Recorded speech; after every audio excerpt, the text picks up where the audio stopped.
Hello, hello. Hi everyone. Just gonna wait a couple of seconds, a couple of minutes to make sure others are logging on.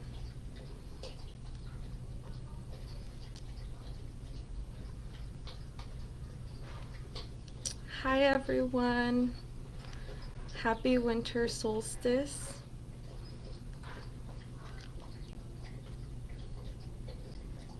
How is my audio?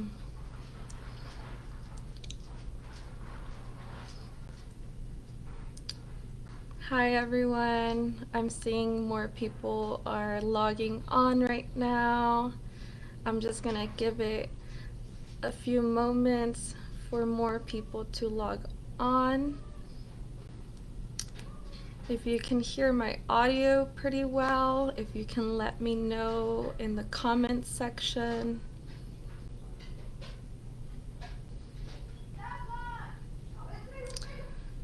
Hi everyone. Welcome, welcome. We are just giving it a couple of seconds here to get more folks to join us. Hello, hello, all the way from Detroit. Thank you for joining us today. Can everyone hear me okay?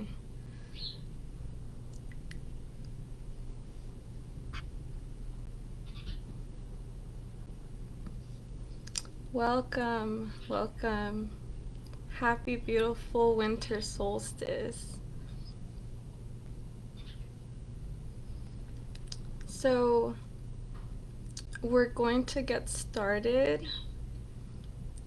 Hello, good morning to all our communities, all our relatives, all our allies on this beautiful winter solstice. I'm outside of my house seeing the beautiful birds flying today in my little tree. My name is Noemi Tungüi Aguilar, and I come from the Purépecha people of Parangaricutiro, Michoacán, Mexico. I am joining you today from original Chumash territory in also known as Oxnard. And I am a member of Idle No More SF Bay. I am also a San Francisco Bay Area signatory on the Indigenous Women Defending Mother Earth Treaty, the reason that I'm joining you all today. And as treaty signatories, we are to conduct a nonviolent direct action every equinox and solstice.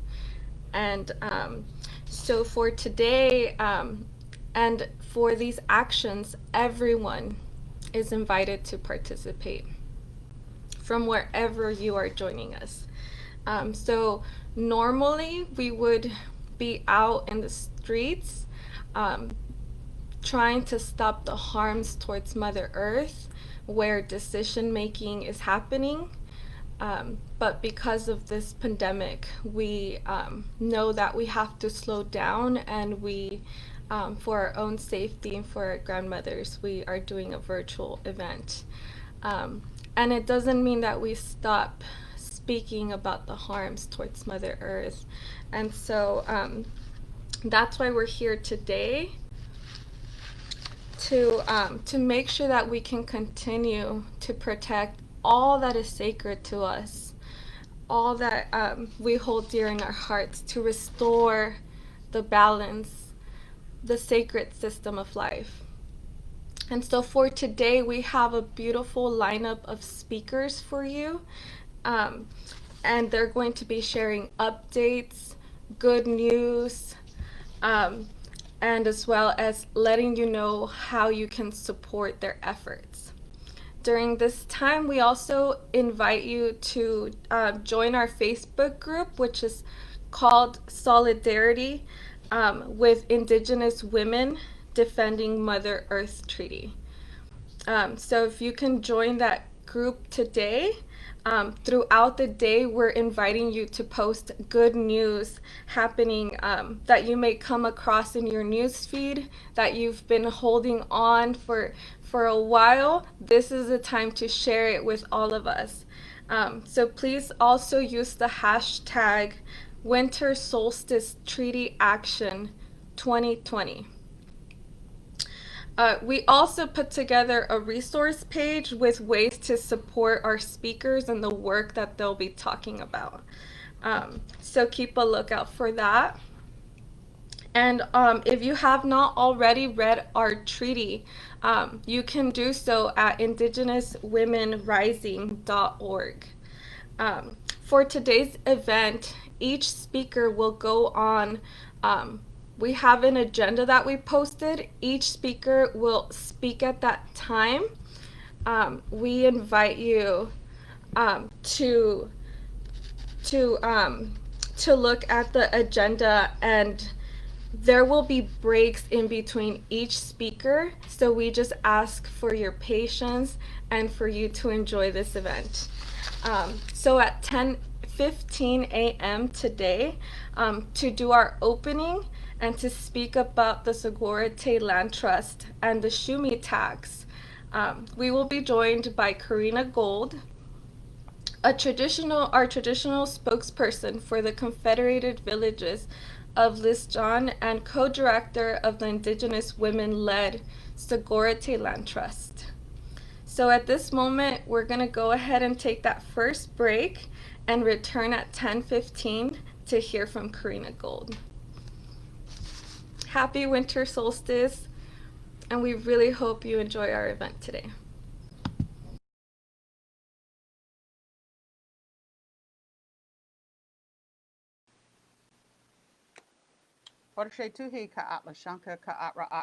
Good morning, relatives. It's great to see you here. I'm in Hu Chin at my home today, and I am so thankful to be part of this beautiful gathering today. I think one of the wonderful things, or one of the only good things about us being and staying in place, is that we are able to share across many different territories the beautiful way of gathering in this virtual reality.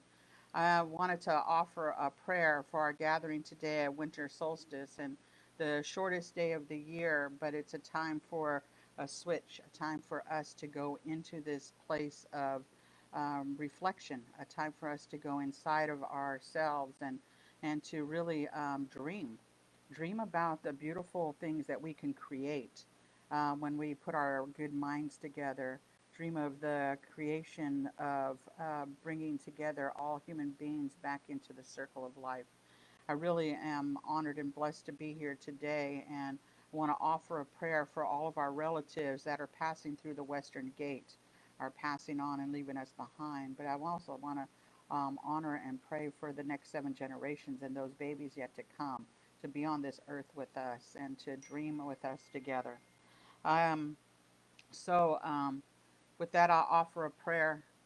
Grandmothers and grandfathers, creators and ancestors, we thank you for this beautiful day, this day for us to come in, this beautiful day of winter solstice. We thank you so much for our lives and the lives of our loved ones. We pray today, grandmothers and grandfathers, for a time for us to reflect and to come together and dream and to create a better world for the next 7 generations and beyond. We ask grandmothers and grandfathers for protection of all of us as human beings, our four-legged, those that fly in the sky, those that crawl, our pollinators, those that are living in the oceans and the rivers and the streams and our ponds. We ask grandmothers and grandfathers for blessings of our medicines and our food ways. We ask grandmothers and grandfathers for special blessings for the air, that they're clean and fresh for the next 7 generations and beyond.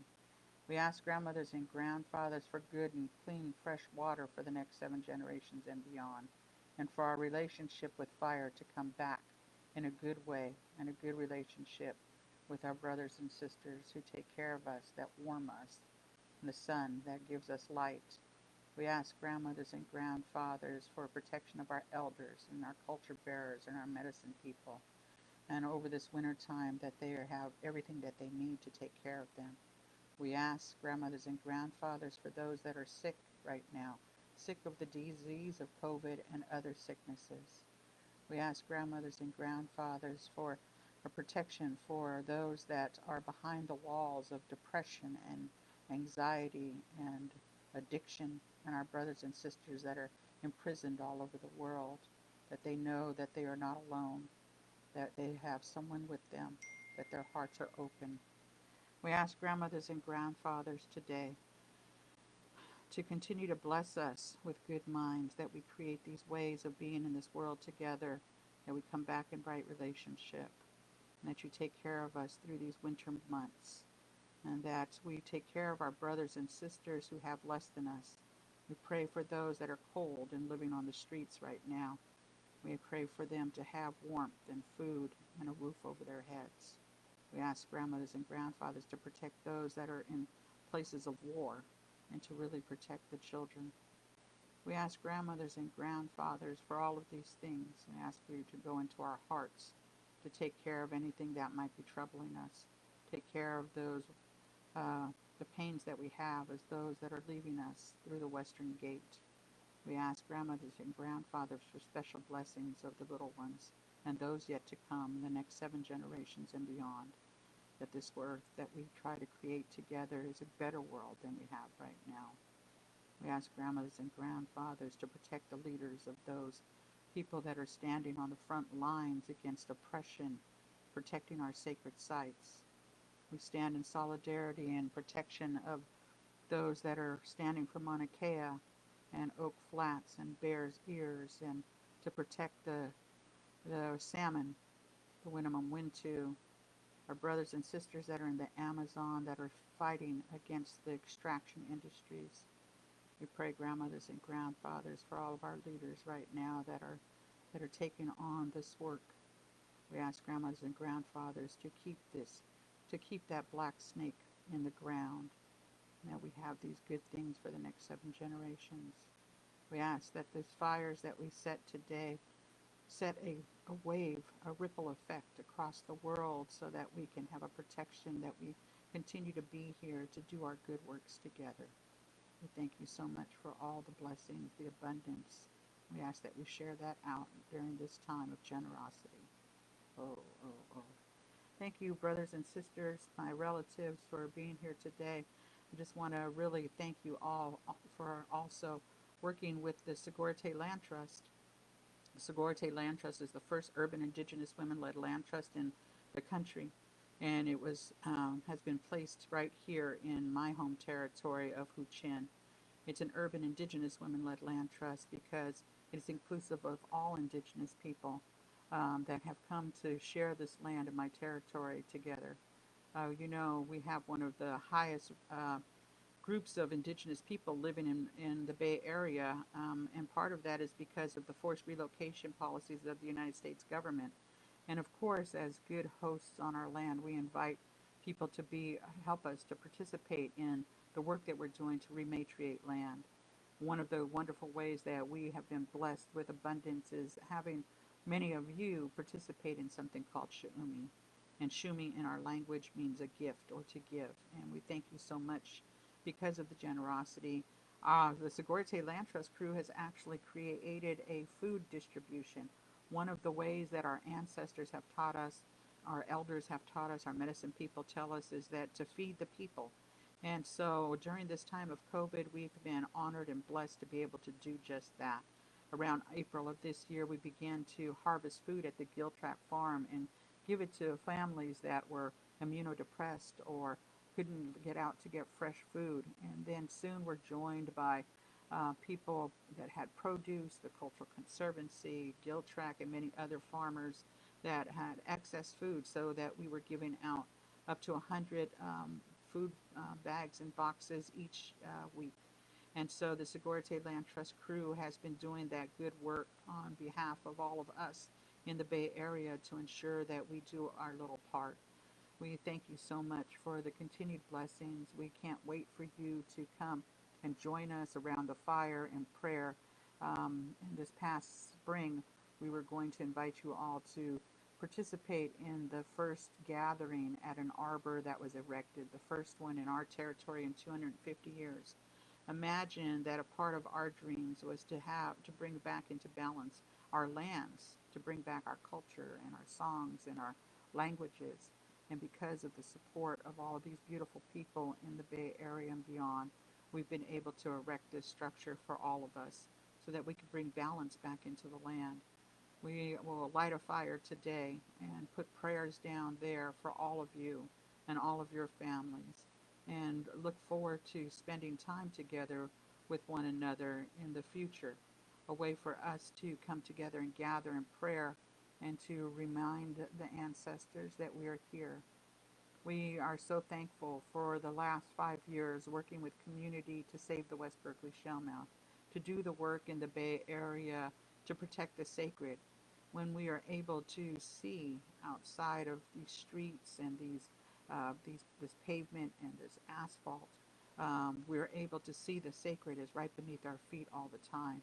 And in this place of Huichin, is one of the territories, the many territories of our tribe, we know that there's magic, a place where our ancestors have prayed for all of us for thousands of years. This place of magic and abundance helped us to create the Sigorte Land Trust, but also helped us to develop in the Bay Area technology and thoughts and movements. And we see the movements of the indigenous women here on this land, the indigenous women of the Americas defending Mother Earth. The treaty created the places that we work against the oil extraction companies, the place where we stop horrible things happening to our environment. So we look forward to the prayers and the creativity of all of you working with all of us to create a better future for our future generations. Thank you so much, relatives. Sending you lots of love to you and your family. Oh.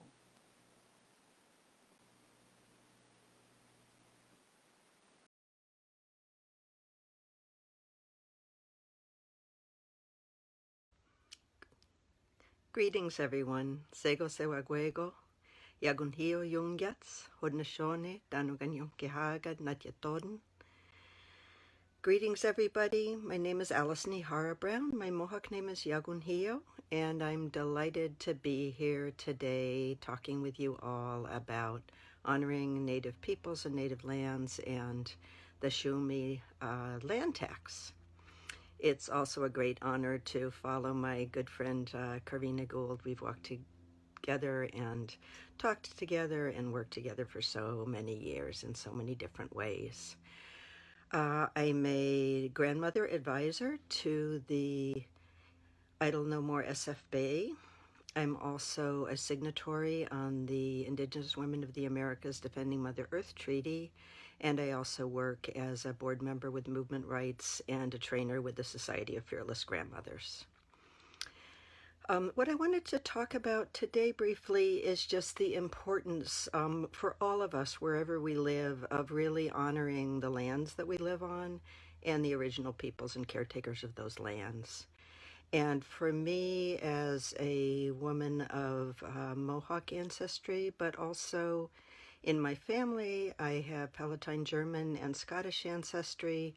And my wider family, we are Japanese American and Filipino and many, many, many other ancestries and cultures and places that we come from. So we all have lands that we come from that are our ancestral lands, and we're all living here on occupied Ohlone territory here in the Bay Area of California.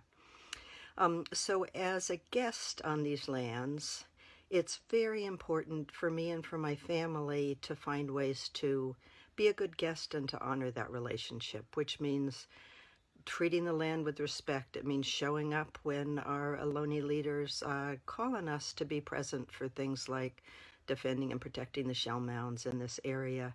And it also means that we have the wonderful opportunity here in the Bay Area to pay a voluntary Shumi land tax, where we can go to the Sigorte Land Trust page and have the joy of being in alignment with what's right and what makes sense. And for me and my family, both as Native people who are not from these lands and as people whose ancestors came from lands far away as immigrants,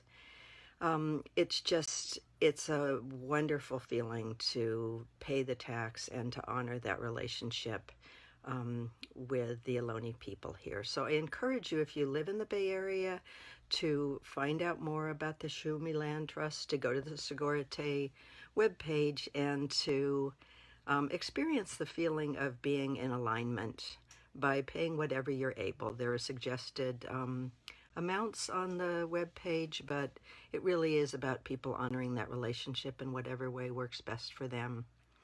I also wanted to encourage people, if you live in other parts of the Americas, to take some time to find out whose land you're on, if you don't already know, to find out which tribal peoples are there, to build honorable, reciprocal, respectful relationships with the people of the lands that you are living on. And also to find out whether or not there's a land trust, or whether or not there's a fund that you can contribute to in a regular way to support the rematriation of lands, the bringing lands back into Indigenous stewardship, into Indigenous care and stewardship and ownership wherever you live. That's a really important thing for us to do, particularly at this point in history, to bring things back into harmony and into balance.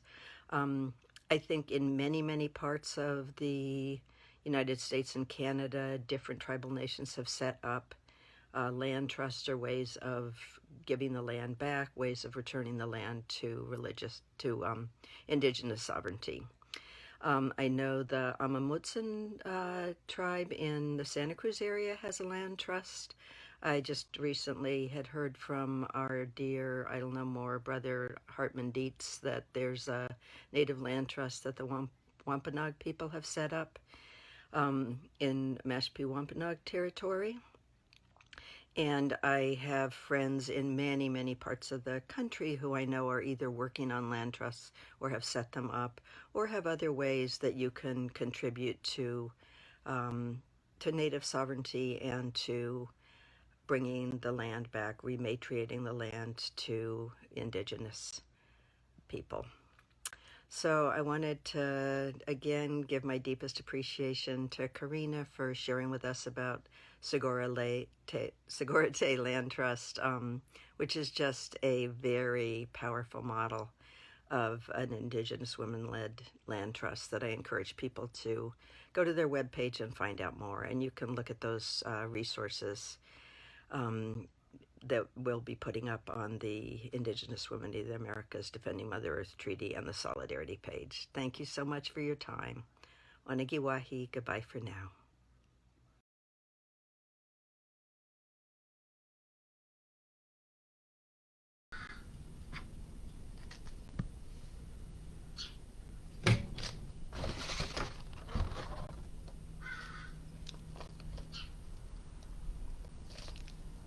Hello again. Hello, hello.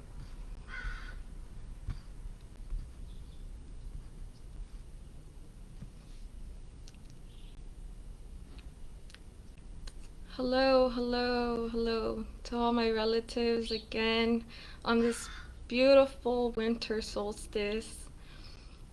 I am so thankful for Karina Gold and Allison, whose video will be up shortly, so you can hear from her as well. So today I'm going to talk a little bit about the treaty which has gathered us here today. So we couldn't have this event without mentioning why we gather, right? For some of you who have been joining us for a while, we gather on every new moon and also on our equinox and solstice. So today being such a special day, but also a little bit of history about this historic treaty and why we gather. it's been nearly 5 years since Indigenous women from the North, Central, and South America gathered to create this treaty. It was signed by 7 Indigenous women, one of which you will hear from a little later today during our event. And it was signed during COP21. For those who don't know, those are climate talks that happened in Paris. And this very big need to, as Indigenous women, address the climate chaos that is happening on Mother Earth. And as Indigenous women, knowing that we have our deep connection with Mother Earth, that we are part of her, and that we must protect her. And all living things, all our winged, our finned, our two-legged, our four-legged, our waterways, all of that is in our treaty, which I invite you to read on indigenouswomenrising.org. This particular day that our treaty was signed, it was on traditional Lenape territory, also known as New York City of Turtle Island, and it was signed on a very special day. It was on the 4th blood moon of the year, the harvest full moon, and a total lunar eclipse. It's very special because it talks about climate chaos, and me myself, I grew up in Oxnard, having some of the most power plants of any other coastal city, and then going to college where we had the biggest gas blowout of in the U.S. history, and then moving up to the Bay Area where we were living across the refinery corridor, and where there's constant polluting and flaring. So we understand that as Indigenous women, we hold sacred knowledge and a deep ancestral connection to the land. And we need the world to listen to us. Enough is enough.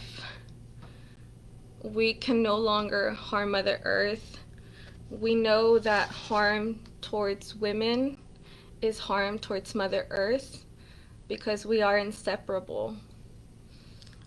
We take this time during this winter solstice to slow down, to talk about ways that we have harmed the soil, the water, how we have lost half of our species since 1960.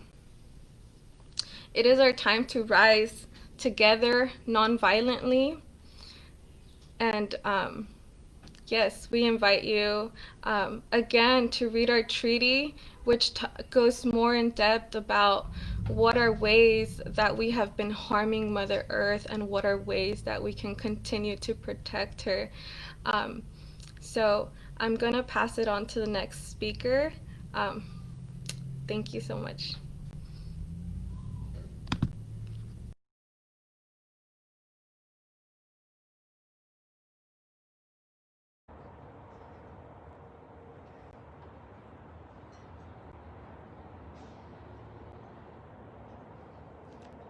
Good afternoon, everybody.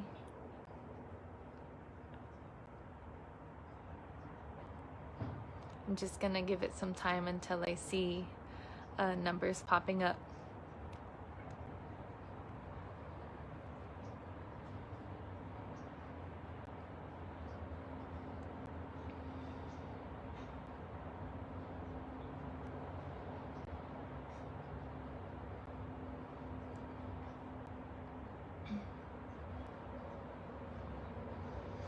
Happy solstice, everybody.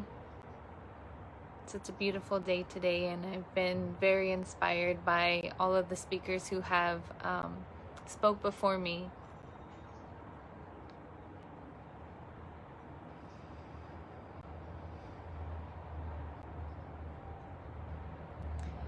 Hello, my name is Isabella Zizi.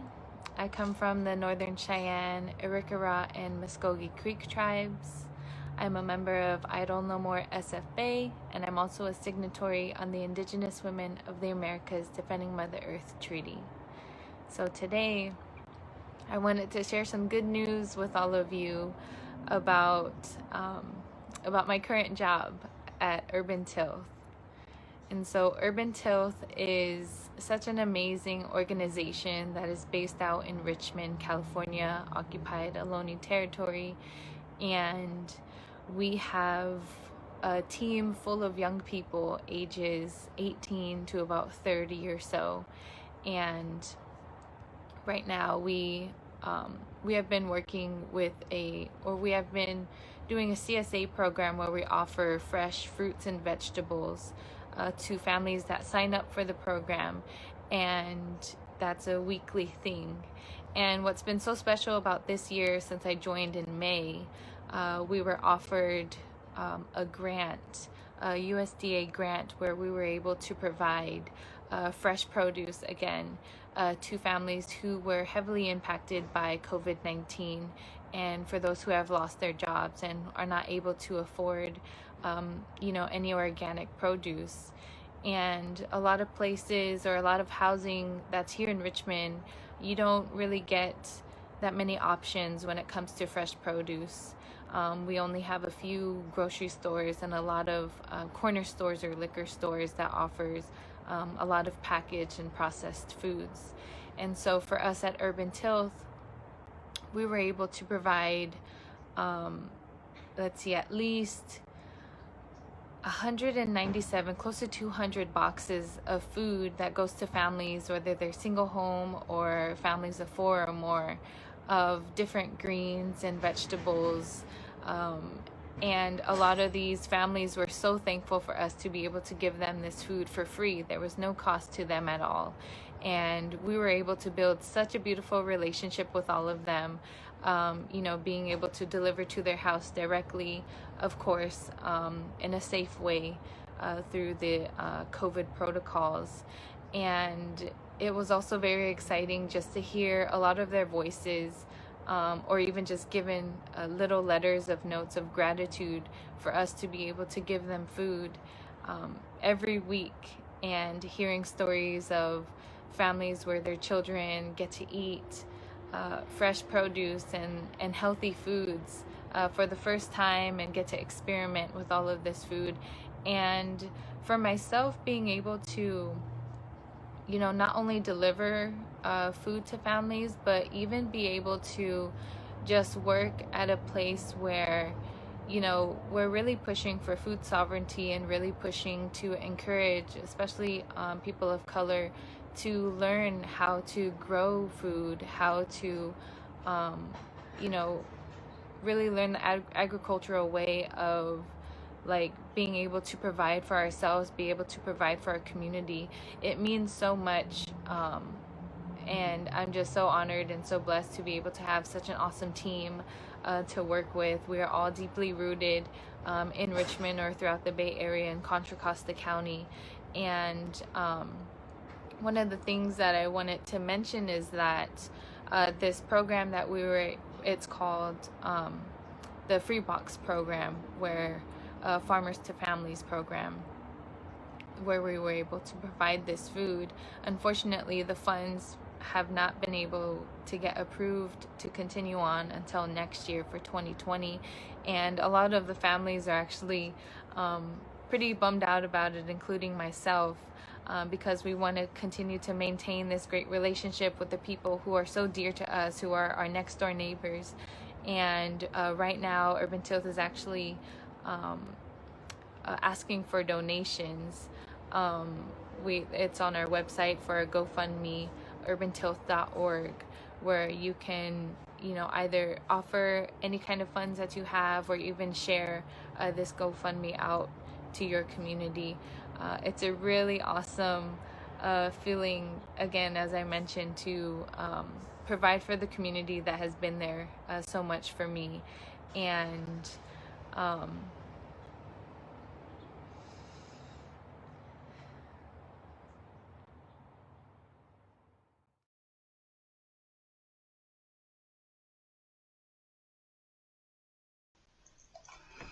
Good morning, everyone.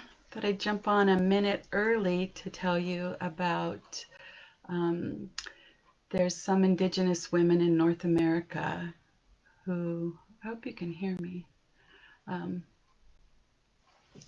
see, changed their live stream stuff. Anyway, jumped on a little bit early to tell you that there are some Indigenous women in North America who are going to be praying at sunset tonight when Venus and Saturn uh, are joining in the sky for that big giant star. Um, and so wherever you are at sunset tonight, if you want to join us, that prayer will ripple right across from the east to the west. So my name is Pennie Opal Plant, and I am Yaqui, Choctaw, Cherokee, and a bunch of other stuff like so many of us. I'm speaking to you from the territory of Huichin Ohlone. I hope you were able to hear Karina Gold speak earlier. And I want to start by thanking her for her beautiful prayer and information, and also thank the women signatories on the treaty who organized this event this morning. I am a signatory on the treaty. I'm one of the co-founders of Idle No More SF-Bay, currently an advisor, and co-founder of Movement Rights, which you'll hear about in a little bit. I was invited to talk about the McGirt decision and sovereignty and the rights of Mother Earth. It's a lot to put into 5 minutes, but I'll do my best. So sovereignty is a nation of people who self-govern. And I just wanted to give you a little bit of background before we dive in. And in this country, every single treaty has been broken, which they're supposed to be the highest law of the land. And this government tried to exterminate us, Indigenous people, and they failed, and we're still here. And some really good things are happening, like Deb Haaland being nominated for the Secretary of the Interior, which has so many responsibilities in Indian country, as well as all the national parks and so on. And in Oklahoma, Oklahoma is one of the big fossil fuel states, and they're doing everything they can to eliminate the ability for Native American people in Oklahoma to govern themselves, especially when it comes to environmental law. And in this time of change and with climate disruption, it's really important that not only Indigenous people, but our allies very much pay attention to what's happening in Indian country, because what's happening in Indian country has an impact on all of us.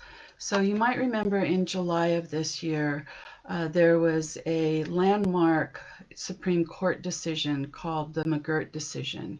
And it appeared to be this huge win for tribes in Oklahoma. Before that time, the thought was that that tribes were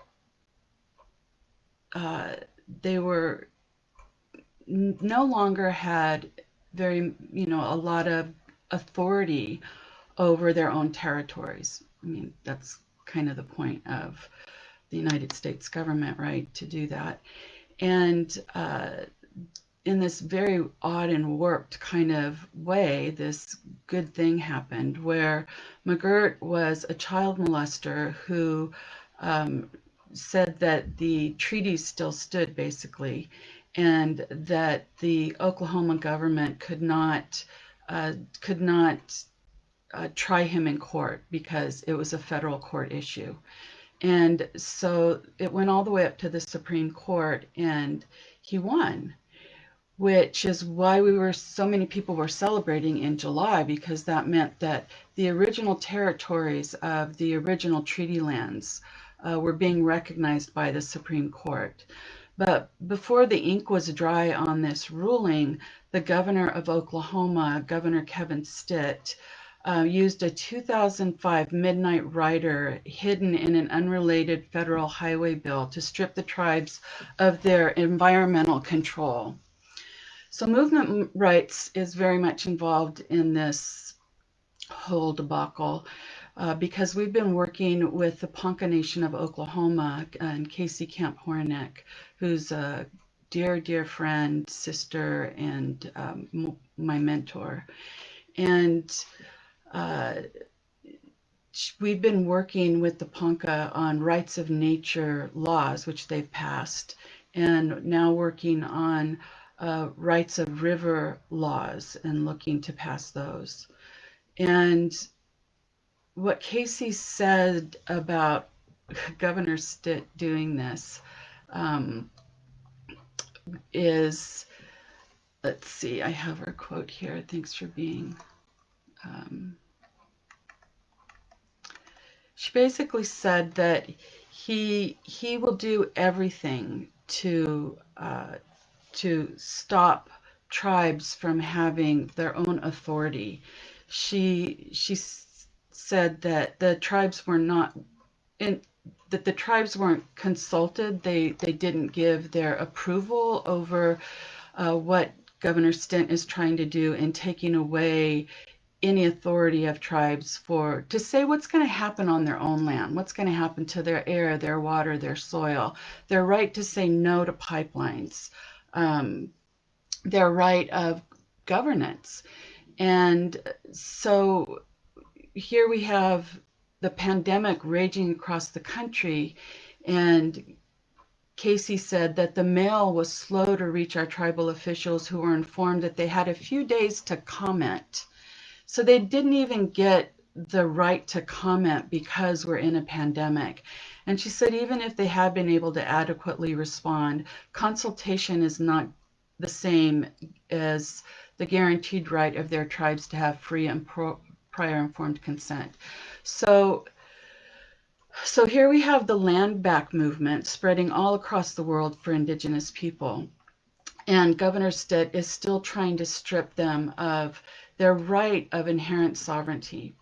So moving forward into movement rights and our work with the rights of Mother Earth, the rights of nature, I would just invite you to take a look at Movement Rights Facebook page, at movementrights.org online, and we have a couple of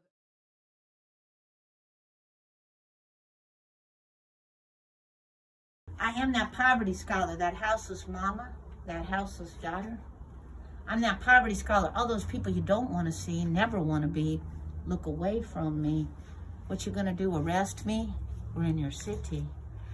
Yeah, and I rock my jailhouse attire because me and my poor mama did jail time for the poverty crime of being houseless in this occupied Indigenous holler. Thank you everybody for inviting this daughter and this mama, and this daughter of mamas of so much trauma, colonial trauma and capitalist trauma. And I'm welcoming you to Homefulness, a homeless people's solution to homelessness. These homes were built with a poem. Yeah, I did say, us poor people built these homes with a poem, and this is Homefulness. So in these times of so much struggle, as we deal with COVID and the other virus called poverty and colonial terror, it's also important for us to lift up liberation moves, lift up our brothers and sisters in the Shackdellers Union of South Africa, the Zapatistas in Chiapas, Move Africa, Long Live John Africa.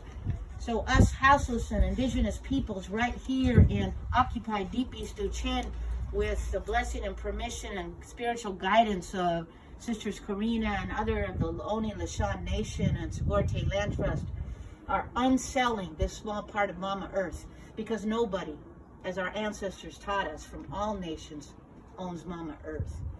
That's just one of the many things we do. We do that also not with blood-stained dollars, but love-stained dollars. because we teach folks with race and class privilege about the act of community reparations. Yes, I did say community reparations. This is rooted in interdependence, not the cult of independence that we are all taught and lost in capitalist America, because we know that none of us can survive without each other. So we have to radically redistribute. Let me take you into the ancestors. Let me take you into one of the homes built with a poem. Shouts out to my brother Muti Abu Silencio, Israel, Teo, Mark G, and so many more. So this is our ancestors mural, and that's our declaration of interdependence. You can move over there. Look, that's our thought of our ancestors from all places and spaces. My mama Difa, without whom there would be no me. Afro-Taino, Boricua, trauma survivor. Lori McElroy, Kilu Niasha, Piri Tomas, James Umu, and so many more. Luis Dimitru Gongara Pat, killed for being houseless and indigenous in the occupied village of Yalamu. These are the stories and the her stories that we live through and lift up and teach our young people. So on this sacred land called Homefulness, where we are currently building homes, we also have a liberation school. It's called Decolonize Academy. Our young scholars, all coming out of homelessness and poverty, create their own newspaper. This is the current issue. Check it out. Decolon News. An act of liberation, because they are not taught more lies about their histories and their trauma, but more the actual way to decolonize. All of these stories and her stories are rooted in poverty scholarship, which is the textbook that is actually just a container of prayer, art, word, and medicine that is all of us indigenous and houseless peoples, because we have medicine and knowledge that is not rooted in a eugenicist institution of AKKdemia where they have our ancestors' bones in hefty bags.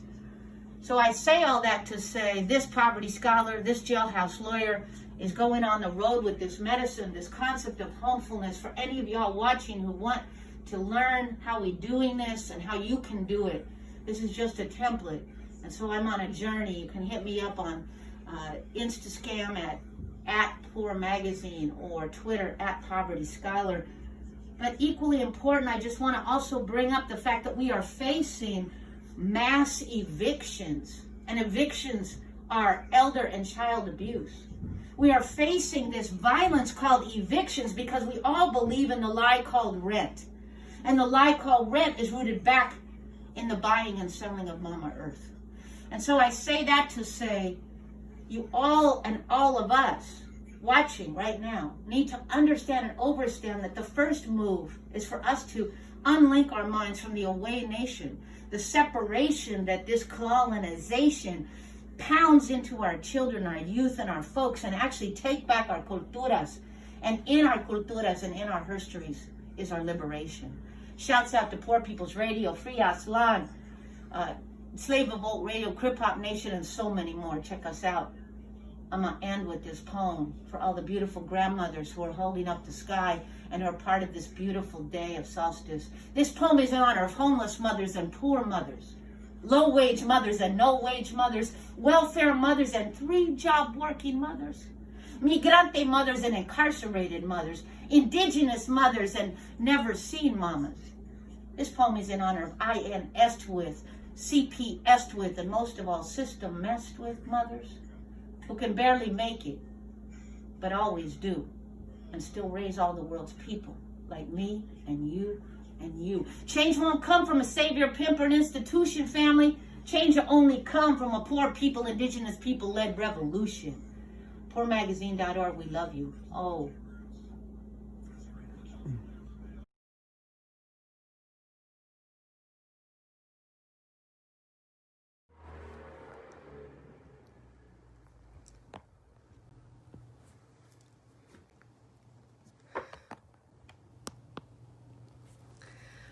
Aloha, aloha kako. It's gonna wait a few minutes. Hoping everyone can hear me. Yay!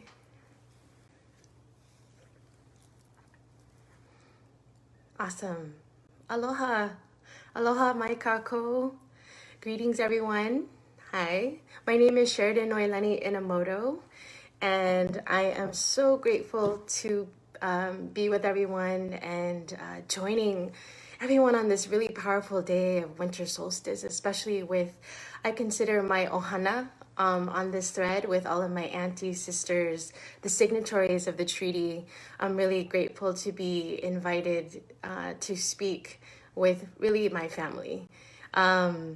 And on such a powerful day, I do encourage everybody who is only now joining to go back. All of the speakers and presenters before me are amazing, and there will be more to come after me. But I encourage you to go back and to listen to everyone, and to really just be open to learning more. And even if you think you know, I'm always learning something new. So I was invited to today with my other fellow presenters to talk about Mauna Awakea. And I am grateful to say that I know a lot of people know about Mauna Awakea, but just in case, Mauna Awakea is a mountain. Mauna means mountain, and it is on the island of Hawaii. It is the tallest, or really the largest mountain from the bottom of the ocean floor to its summit in the world. So it's not just only significant, it's not only a significant mountain in Hawaii, or for those who identify as Hawaiian, but really in the world. Just like all of our mountains and sacred places, they literally are very significant, literally in the environment of the world. A little bit more of my background. So I'm actually calling in from or residing in Akchakchai, or Southern Pomo territory, also known as Santa Rosa, in the North Bay. And I'm also surrounded by the lands of the Onasatis, Wapo, Miwok, and Kashaya Western Pomo lands people. And I also did pay the Shumi tax when I lived in Uchin in Ohlone lands. So even if, I'm still supporting, and I'm still very much aware, especially also supporting the folks that are here where I live. And I've been a kia'i, or a protector of Mauna Kea, since 2015, but the protection of Mauna Awakea has been going on for decades. And so why are we protecting Mauna Awakea? It's because there has been a proposal of building a 30-meter telescope. There are currently 13 telescopes on the summit of Mauna Awakea, or Mauna Kea.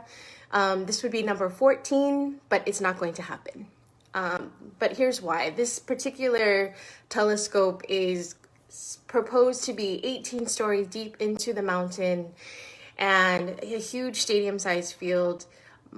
It is not the place.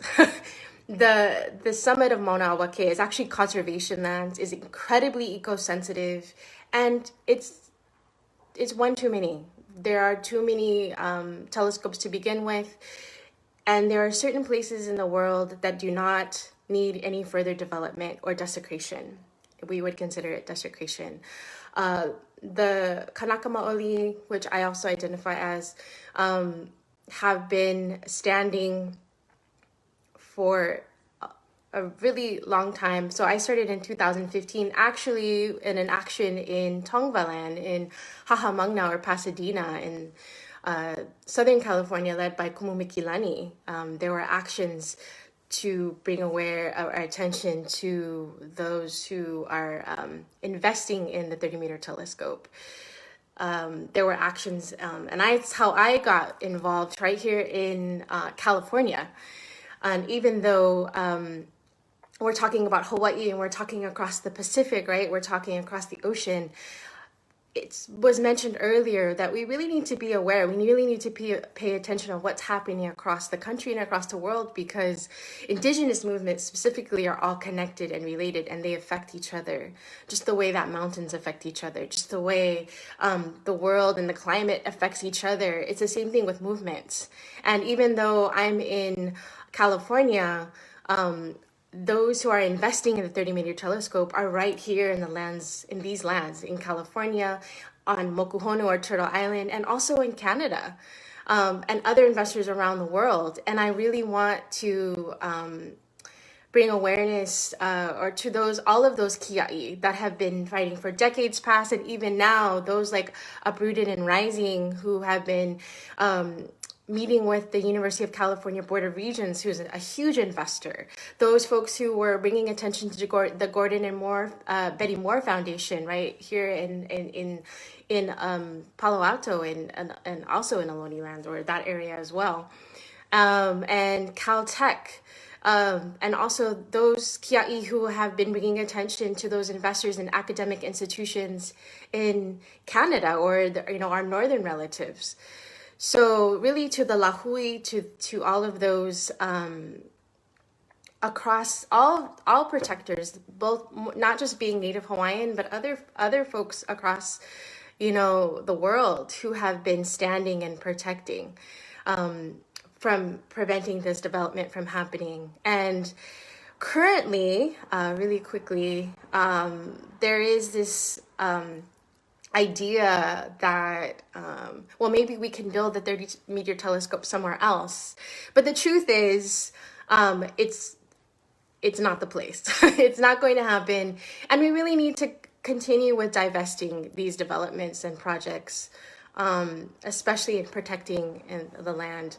I also wanted to bring attention right here on Facebook Live is the Mauna Kea Education and Awareness Facebook page. I really highly recommend everybody go to that page, press like and follow, and get constantly informed. Yes, are we still protecting Mauna Awa Kea? Yes. Is there still a potential of a lot of different developments? Yes, but it's not going to happen. I'm going to affirm that right now. And I also want to say that today is La or Day 2098, and this Wednesday is La 3000. So it would be really awesome if this Wednesday, in celebration of protecting Mauna Awa Kea, Day 3000 from 2015, from the first stand until now, in protecting, literally protecting Mauna Awa Kea, that you sign up on the Facebook page for Mauna Kea Education Awareness, and super easy, follow, keep in touch. Also, there's always Mauna Kea Wear Wednesday. I'm wearing my Mauna Kea shawl, but there's so many different ways to support Mauna Kea, and not only in what you wear, but in how we show up for each other, and how we protect the lands that I'm, even where I'm living right now, and building and connecting in those relationships. Before I close, I want to make sure everybody knows this symbol. So everyone, there's many different, probably other meanings, but this one has come to known as Mauna Awa Kea. And so you could do that, even going around and just say, hey, eo to all the kia'i around the world who have been protecting Mauna Kea, but protecting all sacred places. There are so many. And also, so if everybody does this really quickly, and then repeat after me and just say, ku kia'i mauna, ku kia'i mauna, ku kia'i mauna, eo. And with that, today, or this past evening, in Hawaii, actually in another mauna, a very living mauna, Kilauea, in Hale Ma'uma'u, the pele, or the fire, erupted. She's currently expressing herself through the depths of the earth, and showing her fire and her power. And I think this is so significant because it reminds me of how living our earth is. And so when we talk about defending Mother Earth, remember that we're defending or protecting our mother. And this is very real, and these places are real, just like our relatives, like each other, like our family, and the way we protect each other. So with that, let's protect each other. Let's stay safe and healthy during these times. And again, kukia'i mauna, kukia'i. Let's protect our earth, protect our mother, and protect each other. Aloha.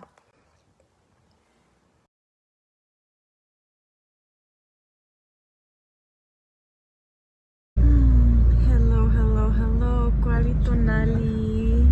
Good day. Happy happy solstice to all of you on this day.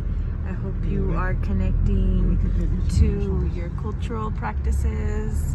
I hope that you woke up and had a good day, knowing that the end of the dark days is coming to an end, and pretty soon we are going to be moving closer to the light. So happy solstice to you all. My name is Niria, Alicia. I am first generation Chicana Indígena, Pura Bichara Ramuri descendant. My family comes from Zocalo, Michoacán, and Chihuahua, Mexico. I was born and raised on Tacoma territory in Southern Oregon, and I've been a part of the Bay Area Indigenous community since 2015 or 16. And I am one of the many coordinators of the Run for Salmon Prayerful Journey, led by the Honorable Chief Colleen Sisk and the Winnemem Wintu tribe, our relatives from up north. And for those of you who haven't heard about this prayer run, it's a 300-mile, 2-week long prayerful journey, and it's meant to wake the people up along the river, to bring the people together to pray for salmon. As you may know, salmon are on the verge of extinction, and in the Winnemem Wintu belief, their prophecy says that when the salmon are gone, the people will be gone too. So this prayer journey is really about changing people's hearts so that we can care about water and bring back the original caretakers of water, which are the salmon. They are a sacred keystone species that has shaped and filled the landscapes of so-called California with so much beauty. I think science says that salmon have been around for like 8,000 years, and Chief Colleen talks about stories of salmon and how big they used to be. They used to be like bigger than humans until they got fished out by the miners. So yeah, that prayer continues, and now more than ever, given that there was an article that went out recently about how pretty soon Wall Street's going to start betting on water. And for those of you who may have been at the Run for Salmon prayer journey the first year, Wounded Knee said that Uncle Wounded Knee said that pretty soon wars were going to start happening over water, and it's getting to that time. We're seeing how Chief Colleen talks about how her great aunt, the chief before her, laughed about the fact that when people started bottling water and selling it, she laughed and she said, "Who's gonna buy that?" And now it's happening. Bottled water has become a normal thing. Some people drink it instead of what's coming through their taps. I know some people have to drink it because what comes through their taps isn't good water. So these are really challenging times where our most sacred elements are being commodified and are going to continue to be commodified because of how misused they have been. So this year the pandemic presented some challenges for the prayer journey because, as you know, we have to take care of our elders. We have to make sure we're wearing our masks. Check out my nice mask. It's got a really nice color. Shout out to my Potawatomi sister and Adina who made it for me. She found the fabric and was like, "I know the perfect person for this, match my yellow jacket." Anyway, wear your mask because our elders are libraries of wisdom that we just have to protect with all that we have. What was I saying? Oh yeah, the Run for Salmon. So it was challenging because we couldn't make it open or public, but we did carry out the prayer in a very COVID safe way. Some of those of us who went on the journey, we were asked to quarantine 2 weeks before, and even while we were together. It's a 2-week prayer journey, so by the end of it we were like a pod, but it was challenging because this prayer journey has really helped a lot of people connect to the water and connect to the rivers and pray for the water and pray for the rivers. How many of you know the name of the river from where that flows through your tap? Not a lot of people. So if you don't, and you're one of the people who's listening to this pre-recorded video, yeah, learn. That's a homework for you, to learn the name of the river that flows through your tap, and learn the indigenous peoples that took care and continue to take care of the land where you reside. So we're excited because I'm excited because this next year we're going to be working on a virtual reality film of the Run for Salmon journey. We're getting pretty sick of government officials saying that they can't join us on the journey because they can't take 3 hours out of their day, blah blah blah, insert another excuse here. So we're like, okay, great, what if we use technology to bring the river to those spaces, right? So we're hoping that we can make a nice little video that'll be accessible to government officials, but more importantly will be accessible to children in K through 12, to elders and folks with disabilities, folks with autoimmune diseases and illnesses, and who that can't, physically have a harder time being outdoors where there's areas that aren't wheelchair accessible and all that. So that's some exciting stuff that we got going. I don't know, Chief hasn't told us what the days will be for this year's prayer run, but please say a prayer for Chief and for all of our elders that are, that we really have to take care of in these times. And let's just pray that we make it out of this pandemic alive and better on the other side. I'm sending prayers to all of you. I'm sending prayers to all of your loved ones, to all of your elders, to all of the people that you care about that are really particularly prone to this illness. I'm sending prayers for your heart if you have lost somebody in this time to COVID. And I keep an eye out for any updates that we put out. You can follow Run for Salmon on Instagram, Twitter, and Facebook. Run number 4 Salmon, not FOR, but number 4, like the 4 directions, like the 4 seasons, like that. Run for Salmon. And our website is runforsalmon.org as well. So join the prayer, start a prayer for your waters. We're here for all of that. Thanks for inviting me to share, and hope you all have a good rest of your day.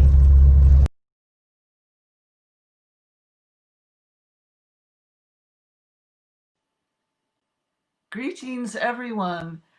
My name is Shoshana Wexler. I'm with the Sunflower Alliance, and I'm almost out of breath. Even before speaking, this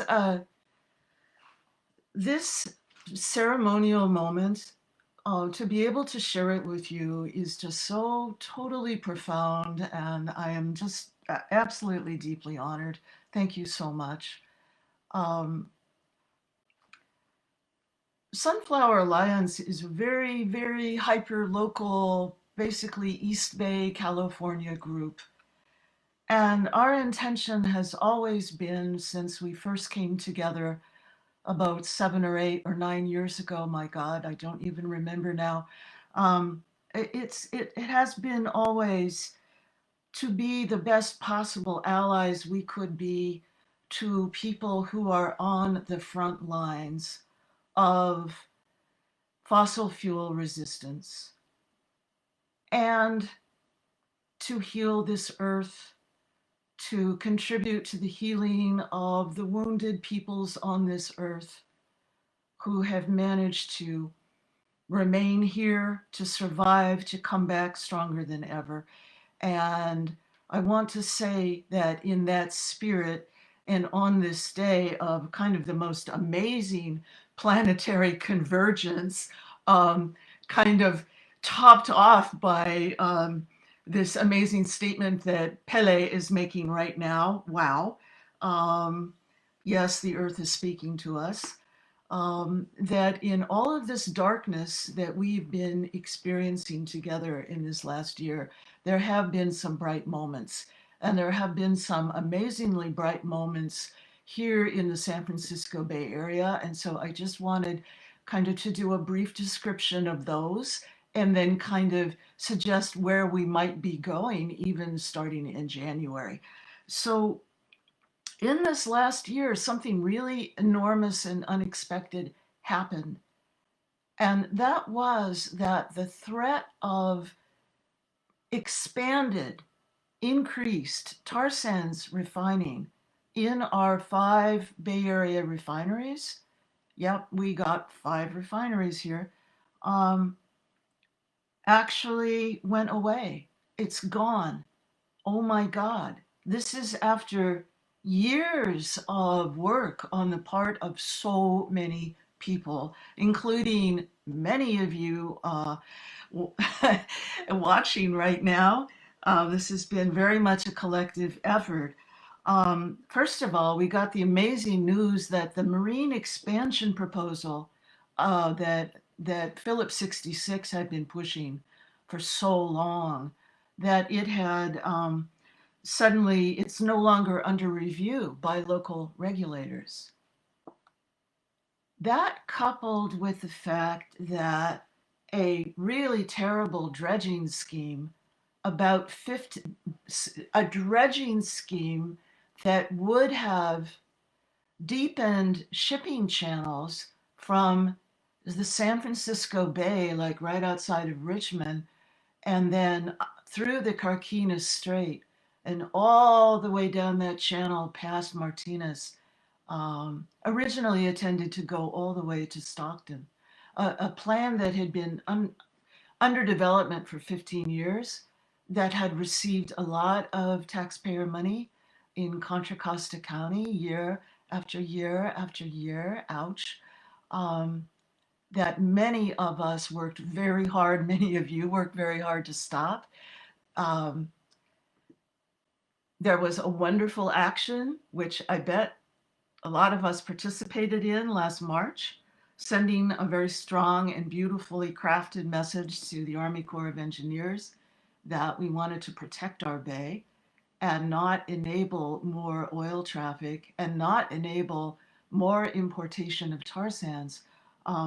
That project was withdrawn just in the last 2 or 3 weeks. So I hope everybody is still celebrating that one. That's pretty amazing. And it really, it protects our communities here in the Bay Area, who unfortunately are still breathing refinery emissions. And it really goes to support First Nations people in Canada, where the ravages of tar sands extraction have been felt for so very long. So this is a big one, folks. And it really shows us that we just got to keep on doing what we're doing. One other bright moment in the city of Richmond, after a huge amount of work on the part, again, of so many different groups, so many different individuals, an ordinance was passed by the Richmond City Council that would prohibit the passage of coal and pet coke through the city. And this would, of course, prevent its export to Japan and other destinations, and would save a lot of young lungs, a lot of coal dust impacts in the city of Richmond. So that's pretty amazing. And I want to say also, inevitably, of course, there is a lawsuit in the wake of this victory, but we'll get there. Keep the faith, we will get there. And one last thing I want to mention, because we have all been under duress this last year because of COVID, and so many people for the first time are understanding the real connection between air pollution, the violation of the sky, the using of the sky as a sewer, right? And the impact it has on our lungs and on our lifespans, and especially those of frontline communities who bear the incredible brunt of this pollution. The fact that they are getting sick and dying because at rates far greater than any other communities because of their chronic exposure to air pollution. This is now beginning to be generally understood. And in spite of this growing awareness, as belated as it is, this guy in East Contra Costa County wants to revive oil extraction. And he wants to start doing exploratory oil drilling right next to a city, right next to homes. In fact, within a few 100 feet of homes in Brentwood. So ever since last May, when activists found out about this proposal almost by accident, virtually by accident, just happening to accidentally visit a Contra Costa County website at 7 a.m. and there was a notice buried that not only had there been an application for oil drilling, which by the way means basically a revival of oil drilling after a hiatus of about 50 years, of half a century.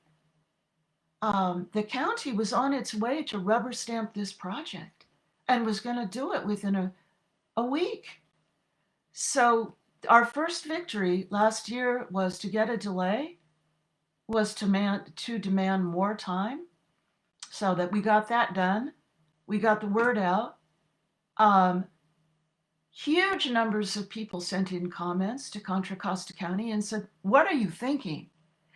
And we got them at the very least to say, oops, a negative declaration, which means no environmental impacts whatsoever, no impacts on living beings. Let's start drilling again. We said no. Well, the county could have put the kibosh on the project just then. It didn't. So we have more work to do. They did at least agree to do an environmental impact report, to go through a proper bureaucratic state of California Environmental Quality Act process. So they are producing a draft environmental impact report. It's been delayed a couple of months. I have a feeling it will drop in January. I swear to you, we will get the word out. You will know instantly when that happens. We will all have an opportunity to write comments. And it's really important actually to write comments. And this is something that I heard from the Army Corps of Engineers that said, you know, we got tens of thousands of petition signatures coming into us. We saw all those petitions, but we also got 6,000 handcrafted comments on our dredging proposal, and those we paid attention to. And they said, wow, 6,000 people took the time to actually write letters. So I think that's a lesson we can learn going into this next round with Contra Costa County. I want to say that there's been a lot of inside work going on with the county and lots of organizational input on this project. So that's really all I want to say for now. Much love to you all.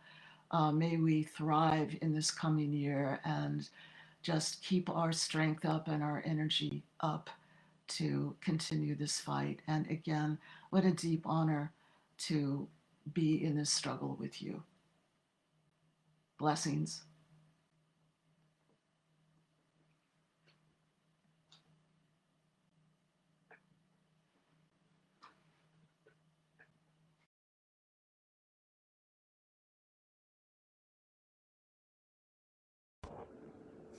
Oops.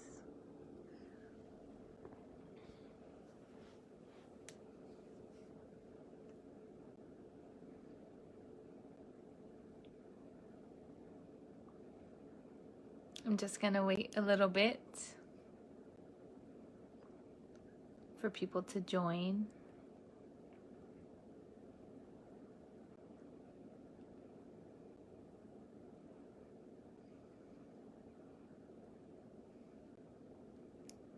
Hello.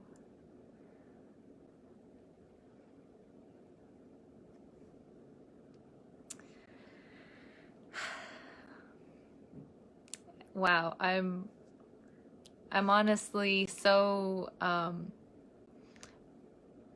just so filled with joy and filled with a lot of appreciation for everyone who had spoke before me, and all of the presenters, Karina, Allison, Pennie, Noemi, Sheridan, Niria, Shoshana, Tiny, and myself.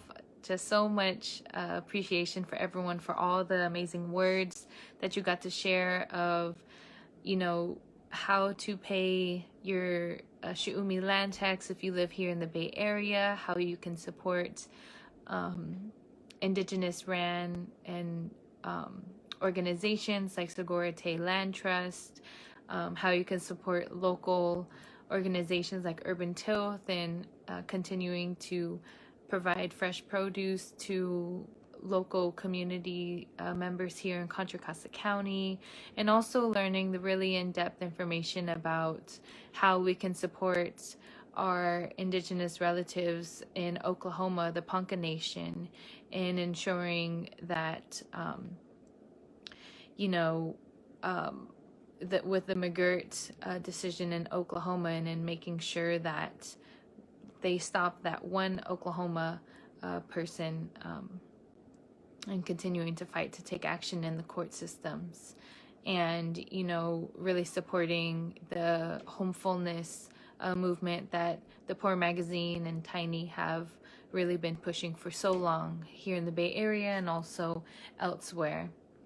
And thank you so much, Shoshana, for especially highlighting the good news that has been going on here in the Bay Area. It was such a surprise to me to hear from the Army Corps of Engineers that there were over 6,000 comments that were denying, that were saying, we oppose this project to dredge our beautiful bay, and that they listened to us, and that they indeed did not have any support to have any fiscal sponsors to take on this project. So it meant so much to myself and to everyone who had participated in that. And now here comes the part where you all, the participants, can take action yourself. So as we had shared before, there is a document that you can learn about the different organizations and groups that we had shared earlier in a link that can be shared on our Facebook event page, as well as the Indigenous Women of the Americas Defending Mother Earth Treaty. And if you have not done so already, please join our Solidarity with Indigenous Women of the Americas Defending Mother Earth group. And in that page, once you get accepted, that's where you can actually continue to share the good news about anything that has been going on, anything that has crossed your path, especially when it comes to climate-related issues or Indigenous-related issues or anything else. I read the other day, thanks to David Solnit, who is an amazing arts organizer, that New York is actually going to be divesting, I think it's over 200 and let me double check that again, like 226 looking it up on the Facebook, there it is, $226 billion from their pension to divest from fossil fuels. So that is a huge win, and there has been thousands and thousands of people who have really been pushing for that to happen. And we want to continue to see all this great news to uplift all the hard work that we have been doing, not just over the years, but even up until now for here in 2020. It's been a very hectic, chaotic, and very hard year, especially here here with us in California, dealing with all of the fires and dealing with background decisions and wanting to, you know, push for drilling out in Brentwood. You know, there's people who are making sure that this is, you know, this is going to stop and that our voices are going to be heard. And so we'd like to hear from you and to see what you're able to share. And you could also share this globally, or even through social media in your different outlets of different groups, that, you know, these different acts do make a difference. And so again, if you have not yet joined our Solidarity with Indigenous Women of the Americas Defending Mother Earth Treaty Facebook group, please do so now. And just to remind everyone that all of the live stream videos, all of the pre-recorded videos will continue to stay up after today. So if you had missed any of the previous videos starting at 10 a.m. Pacific time today, not to worry, because you can still watch them. And so thank you everyone for participating. Thank you again for all of our presenters, and thank you just for all of the support for all of you. And looking forward to seeing you in, whether it's virtual or if things tend to change with this pandemic, you know, maybe out in the streets sometime. Thank you, Mado.